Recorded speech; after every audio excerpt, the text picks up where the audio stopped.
Join us as we dive deep into collection storage and bring to light amazing and quirky pieces of Stearns County history, each with a unique story to tell. Eric, what is that? Well, that would be a wedding cake. It's a wedding cake that might be just a tad past its prime. The expiration date may have been up on that one a little while ago.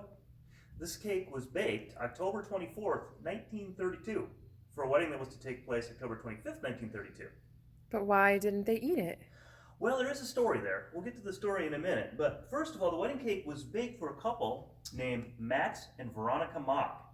They lived in Avon, Minnesota, and they got married, like I said, October 25th, 1932. This cake was to be a major part of the wedding. But as you can see, it's still with us. Wow.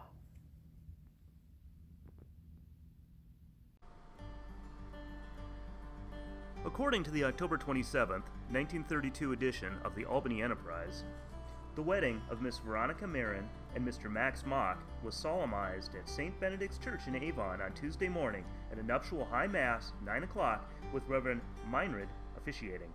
The bride had chosen as her maid her sister Marcella, and the groom was attended by his brother John.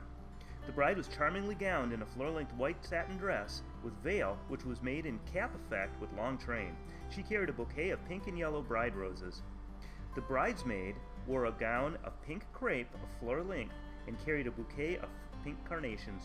Little Charlene Marin, sister of the bride, acted as flower girl.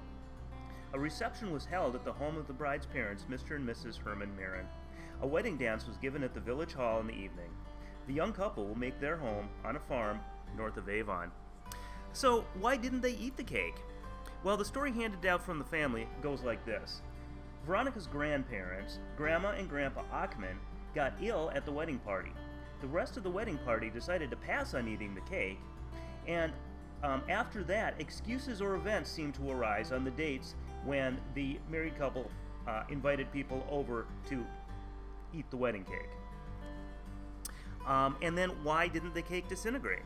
Again, according to family lore, the frosting was fortified with vodka. Now, this was just months before the repeal of Prohibition, and booze was still illegal. We don't know if this was fact or fiction. Even if it is true, it does seem doubtful that vodka would help preserve the cake. What we do know, though, is that sometime after the couple's 25th wedding anniversary in 1957, the cake was placed on a glass stand and sealed in a wood and glass case. Vern died in 1968. Max eventually remarried. He lived to the age of 97, passing in 2000. The year before his death, he donated the cake to the Stearns History Museum.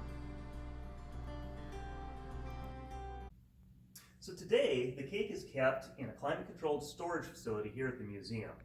We don't move it a whole lot because the combination of vibrations from movement and exposure to light will seriously deteriorate the cake.